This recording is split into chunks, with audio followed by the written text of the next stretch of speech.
I don't know if that's worse than elevator music. Hey, my name's Ryan Tamori, former credible journalist. Now I'm just a hack. Um, this is the Pit Press. We're going, we're going live. Before I'm looking at you, Eric. I was waiting for you to make a comment.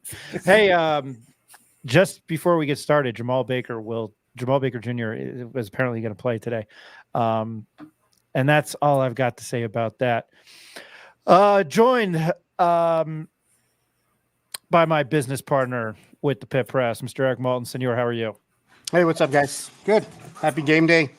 A few things to probably touch on earlier today, but shout out to the Albuquerque Duke store. I was able to get some new gear today. They got the classic Lobo logo stuff on some cool hats over there. I was speaking with Steve. Yeah, The owner. really cool place. So might have a partnership with them a little bit later, and we can start sharing some more of their stuff. But let's jump into it. Ben sounds like he's in for the game. You can follow him at Twitter at NM Sportscapper. He knows just about everything you need to know about mid-major UFC. The list goes on and on and on and on. Mr. Jacob Neff, hey man, how are you? I'm doing good, Ryan. Ready for the game. In about an hour, UNM, the UNM men's basketball team, will tip off in Clune Arena in Colorado Springs against the United States Air Force Academy. And just a heads up to Lobo fan, they do serve our country. I remember somebody years ago making fun of people for booing them because they are airmen, not cadets, not keydets, not midshipmen, but airmen. Hey, the spread's 10.5. The over-under is 143. That's what I've seen last. Let me make sure I have it right. Minus 10.5, 143. And if you were to bet $600 on the Lobos, you'd get 700 back, a total of 700 back. Air Force money line is, let's find that out. I didn't write that down. Is plus 433. Bet $100, you get 533 back. Hey, that ain't too bad. Jacob, I'm going to start with you. Ritas Petrias, Ethan Taylor. As I was looking at this game, we didn't really concentrate on it too much. It's not any disrespect to Air Force. We're coming off a low, or we're coming off a high because of number 19, San Diego State being in here last Saturday, Utah State being in here on Tuesday night. And I think this goes down the rabbit hole. I'm going off subject. 2 back-to-back wins by double digits against ranked teams at home. I don't know when the last time that happens. Yeah, that's a question for Steve Kirkland. Hey, and feel free to comment on our, for those of you who are watching, I know it's kind of an odd time and we really didn't promote it today. But their guards and their small forwards, Ritas Petrias had a phenomenal freshman year last year. Ethan Taylor is very good. They've got a couple guys that can score. I think it's Bo Becker, which reminds me of the terrible CBS comedy Becker. Anyway, what do you know about Air Force? I know we kind of touched on it on our podcast. We mostly recapped Utah State. It used to be, what I remember, Clune used to be a hard place to win, but just what you know about Air Force. Yeah, we touched about it a little bit on the podcast. It's a real slow developing offense most of the time. Lots of back cuts, lots of threes. Not in a hurry to shoot the ball, and that's what you're going to see today. You're going to see a lot of cutting, a lot of movement without the ball, and that's what they specialize in. So it's really important to defend throughout the entire shot clock. They can lull you to sleep and then hit you with a back cut with 5 to 7 seconds on the shot clock and get 2 points. I think the Lobos, what we're going to want to do obviously is play an up tempo game, and with that, you want to make sure that you're with that up tempo game that you're capitalizing on running, because once you miss, they're going to get the rebound and they're going to slow it down. But they got some really good players on this team, and a lot of good scorers as far as the top 3 guys. But they're not deep. So that's the one thing that we're going to have to look for, is they're not deep.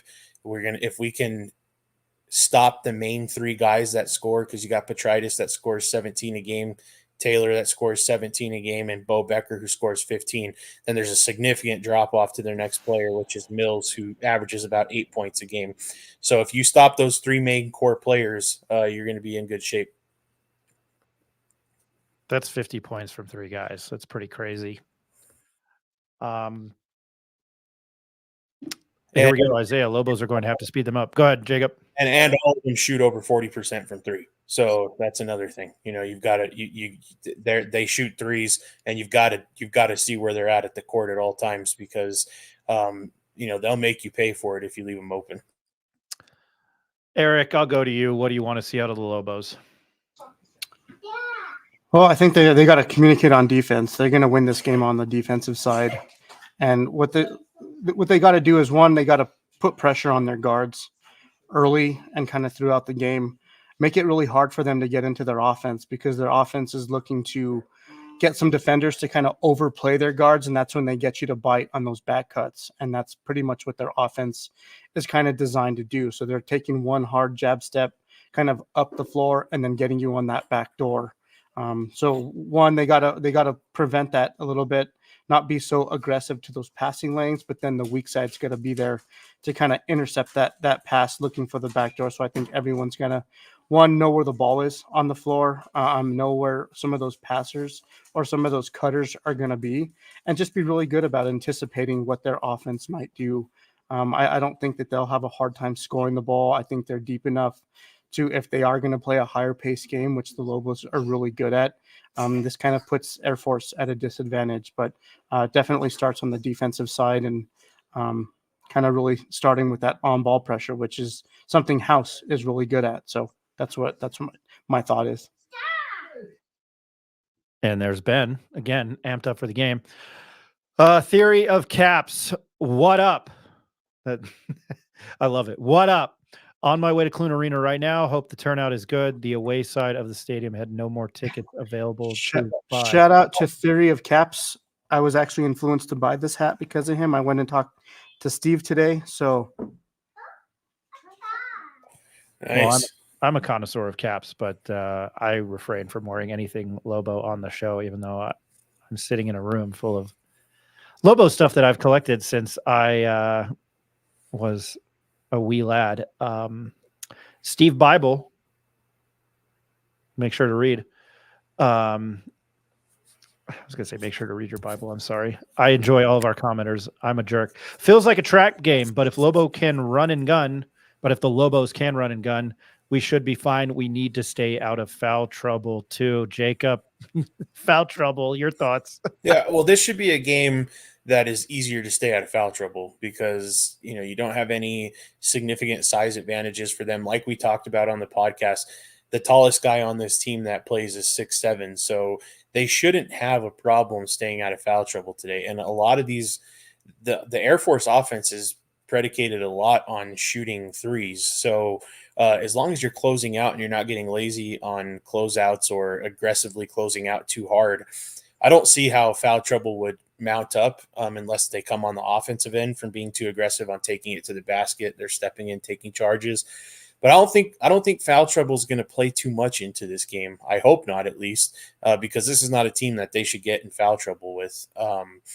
They're not going to post up our big guys. That's not really what they do. So the only place I could see us getting in foul trouble is if they're beating us with back cuts and the big guys are trying to have to recover to step in and block one of those guys' shots, or contest it going to the rim.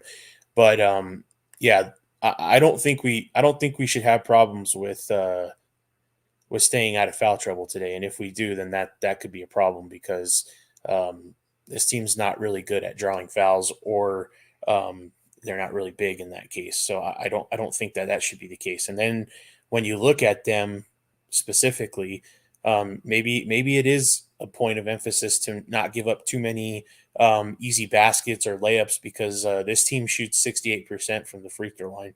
So not particularly good. The Lobos were shooting around that as well, but they've increased that percentage over the last couple games with their performance from the line from everybody else, except for Top in that last game where he went 1 for 10. But they've had back-to-back decent games from the line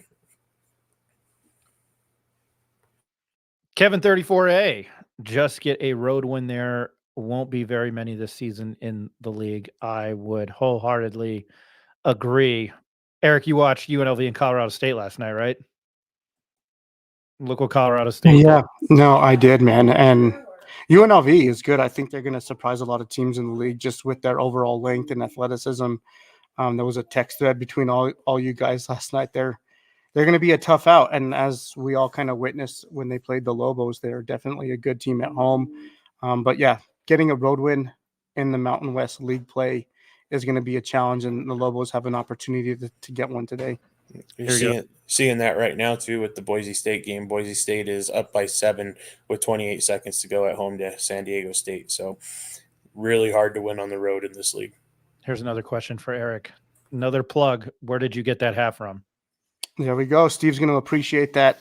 I got it from the Albuquerque Duke store in Nob Hill, right across from where the old Geckos used to be. Really cool spot. Ask for Steve. Let him know that the Pit Press sent you. The old Geckos, isn't it by Jubilations, the liquor store? I didn't see a liquor store. I think there's a lot of people that have kind of come into that shopping center. I used to go into Jubilations a lot. Good old days when I didn't want to go to bed at 9:30. I had to pry my eyes open for that game last night. Error theory of caps. Air Force gets little to no points from their bench, creating more stress and fouls. Jacob, I didn't mean to go back to you, but you had mentioned that. Yeah. I mean, it's just a simple fact with this team. They get a significant amount of points from 3 players, really. So not even from their bench, but just even from the other 2 contributing starters on that team. It's really not a deep team. It's not really an offensively driven team. Those 3 guys are going to be who you want to focus on. This team is decent, but they only average 67 points a game. And the reason why I say they're decent is because if you look at what they've done in the Mountain West, even though they're 0-4, they're playing teams to the wire. They're giving teams good games, and there's a reason why they're doing that, and that's because of the style that they play and the way that they know how they want to run a game. They know that they're not going to be athletically matched up with a lot of these teams in the Mountain West, right? So they have to do something different. And the way they do that is kind of, they don't remind me of St. Mary's because it's not back cuts and whatever, but it's the same type of pace. It's really slow. But when you look at 50 points from just those 3 players and you're averaging 67 for the year, I mean, there you go. They get 17 points from 5 other players that get into the game normally for Air Force. So those guys aren't going to be much. So it's going to be really honing in on those 3 guys like we talked about. Colorado State, Air Force gave Colorado State a hard time the other night. I think during the Utah State game, they were beating them pretty well, and it was in Moby Arena, which by the way, last night during the UNLV Colorado State game, it was that woman play-by-play, and I forgot her name. She was the one that I think kept mispronouncing somebody's name. I don't know. I mean, we all make mistakes. She kept calling Jalen Eddie. Yeah, Eddie House. That's it. But she did say something that I really enjoyed, and it was Moby. Like, she did it dramatically, like Moby activated. That's why I can never be a play-by-play guy. It's just kudos to Ed and Nick Nunez here. Theory of Caps had a comment on there about the away side of the stadium had no more tickets available to buy. Yes. So sounds like a lot of Lobo fans traveled to Colorado Springs. Yeah, that means people traveled up, and I mean, they do. It's not that far. I mean, it's something we could have done, but this time of year in the Raton Pass, not my cup of tea. I wonder if Jeff Grammer drove up or he flew. Where in the world is Jeff Grammer? And I'll play that Barbershop Quartet song. I mean, does this feel like a game where JT Toppin and Nelly could have a big game again? Eric, I'll go to you, because I feel like, again, I was really, really hard on this team. Winning cures all. But I feel like they need this one, and they would be instead of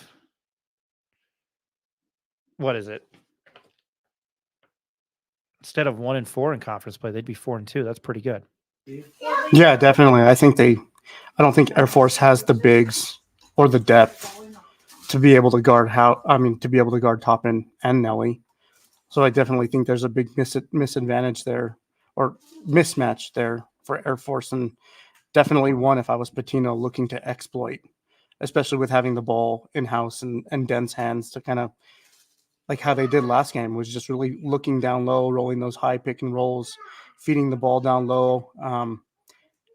That type of offense seemed to work against a really good and efficient team in Utah State, and I would think that they would be looking to capitalize on a much inferior team like Air Force. So looking for one of those guys to have a big game, if not both. And I really don't think Air Force has the guns to be able to stop them defensively. Yeah, I think they should be able to run. I mean, this is like, I don't necessarily think this is a trap game. I think Patino knows where these guys sit, and I think that the players probably realize it too. Jacob, you and I always talk about it, and well, Ed and Eric and I have talked about it, and I think Rick's mentioned it. Controlling their emotions, and I had said Donovan Dent needs to control his emotions. I should probably take a playbook out of my own advice. But this isn't a game where they can do. Is there a wiggle room to do something stupid today? I know this is a crazy topic, but we've seen it the last two games. Yeah, I mean, it's going to be. It's crazy that we have to say this, but it depends on the point of the game, right? If they're playing well and they have a cushion, I mean, we could handle something, I guess. But when you get on the road, you don't really want to have those things play into things, because you don't want to get the refs not on your side, and complaining and doing stupid things can sometimes steer referees to make different calls just based off of what's going on. But I don't think there's any room for error on that anymore. That you can see over the last two games, when this team isn't making stupid fouls or taking stupid technicals or anything like that, that they're pretty hard to beat. A lot of the times they're beating themselves on the road, and that's a problem. Today, you're not going to get a team that, like, Air Force is not going to be a team that's going to try and amp them up, in a sense, talk any crap to them on the court. That's just not who Air Force is. So, I don't foresee one of them popping off and do something like that. But it's really going to be about getting off to a good start, getting some confidence, and really, maintaining that focus across the board throughout the entire game. I mean, you have to play a full 40 minutes in this conference. I mean, we could see it, and if you have those little runs, that it's the game of college basketball. It's literally a game of runs. So there's going to be runs from them. They're going to make a couple threes, and then you're just going to have to reset, get back on the court, keep playing your game. So yeah, I don't really think that we see any of those antics today. Just because that team's not really a team that's going to, give and take any type of trash talk. That's just not who they are.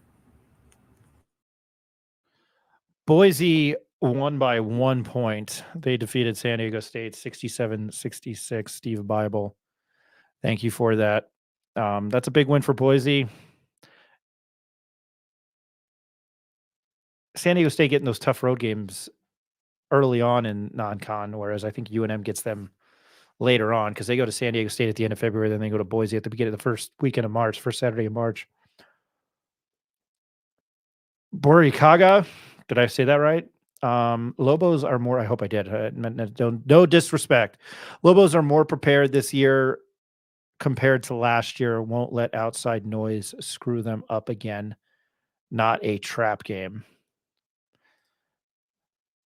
I kind of agree with that, Eric.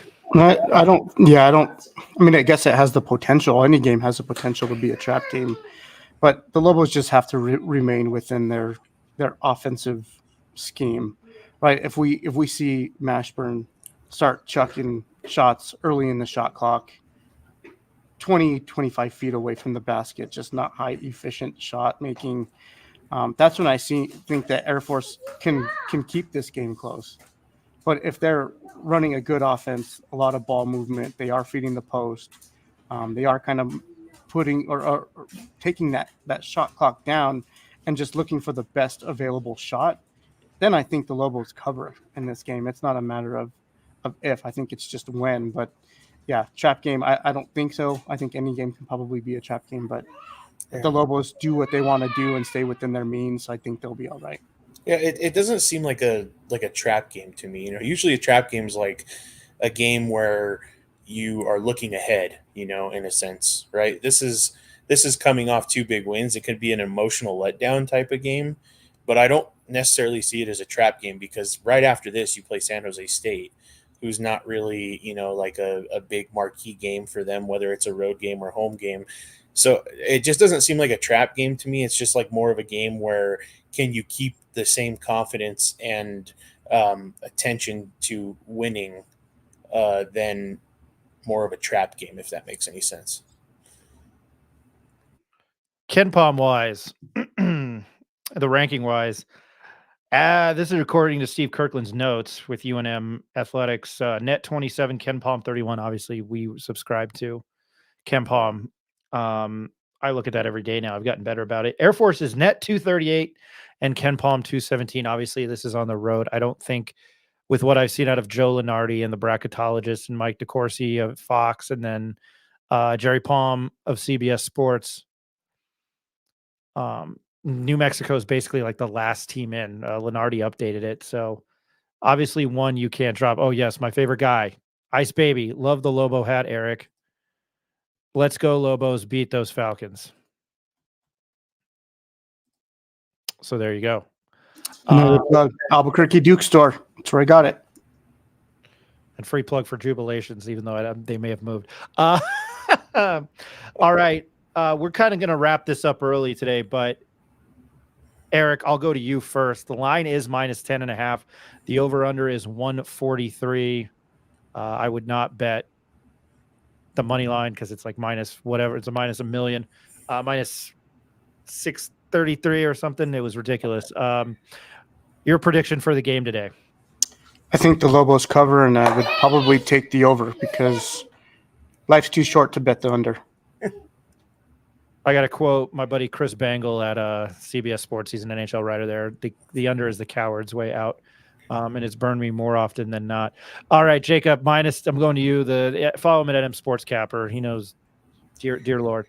Minus 10.5, over under 143. Your thoughts go, because we wouldn't touch this money line. I mean, maybe I'd put $100 on the Falcons, but obviously I'm not doing that. I don't know, man. I think the Lobos definitely win this game. But 10.5, I think it's really close. I think it's close to what it could be, but with how the Lobos kind of potentially struggle against some of these teams that like to slow it down and stuff like that, I could see them having a little bit of trouble with guarding the 3 in some cases or giving up some runs from deep. So for me, I think Lobos win this game. For me, 10.5 is a little too much. I'm not going to bet it because I just don't like it. It doesn't jump off the page to me. But if I was forced to take a side, you had a gun to my head, I'd probably take Air Force getting 10.5. I think the over is a bet, 143. I think the Lobos can score enough of that. I mean, look, 99. What'd they do against San Diego State? 88. I just think that they can. That's a bet. Sometimes you can play good defense, but it's just the overall. Again, I'm not an X's and O's guy. I didn't play X's and O's guy. I didn't play the game, but I just feel like you can still play good defense, but you're just bound to score. I mean, it's going to happen. I mean, UNM, again, I said it, 99 and then 88 in the last 2 games, and even a loss to UNLV, 73, and they put up 77 against Wyoming. I don't really like the 10.5. I like the over. That's something that I would bet. That just feels more comfortable. And I think as we get into conference season, these teams tend to know each other, and it feels like more the over as opposed to like college football or football where you'd probably, it's not Pittsburgh and Baltimore. But again, I don't know. I this week for UNM starts today, essentially at Air Force. Then they go to San Jose State, and then they are back the following Sunday right after the conference championships, which kind of irks me. They're 8:00 Sunday, January 28th, against Nevada and one Steve Alford. We want to thank all those that listen. Check us out on YouTube. If you're watching or you see it, click like, click subscribe. Still can't believe I'd ever say that in my lifetime. Follow Eric Moulton on Twitter. What's your Twitter handle? I think it's eMolten6, something like that. I like how you said you think. Yeah. Eric Moulton, that's how much I pay attention to. I didn't need to put RMT and 9 numbers or skinny white ass 06969. But follow him on Twitter, and hey, check us out on the Pit Press at the Pit Press on Instagram and Twitter, Facebook. Visit our website. I mentioned that. You can follow him at NM Sports Capper. Mr. Jacob Neff, thank you as always for joining us. Absolutely. Thanks for having me, Ryan. Go Lobos. And of course, eMolten_6. there you go. Yeah, that underscore is very important. If you are looking to watch the game, CBS Sports Network, Andrea 5, wow, SDU and Boise, holy cow, I think you meant SDSU. SDSU and Boise State, yeah, 1 point win for Boise State there about, I don't know, like 10 minutes ago. You can find the game on the CBS Sports Network, 219 on DirecTV, Xfinity, I have no idea. And you can also listen on the Lobo Radio Network with the wonderful Robert Portnoy and Hunter Green. Hey, we appreciate all the support here. Thank you guys for listening, and we'll probably have a recap for you tomorrow. Enjoy the game, and we'll talk to you soon.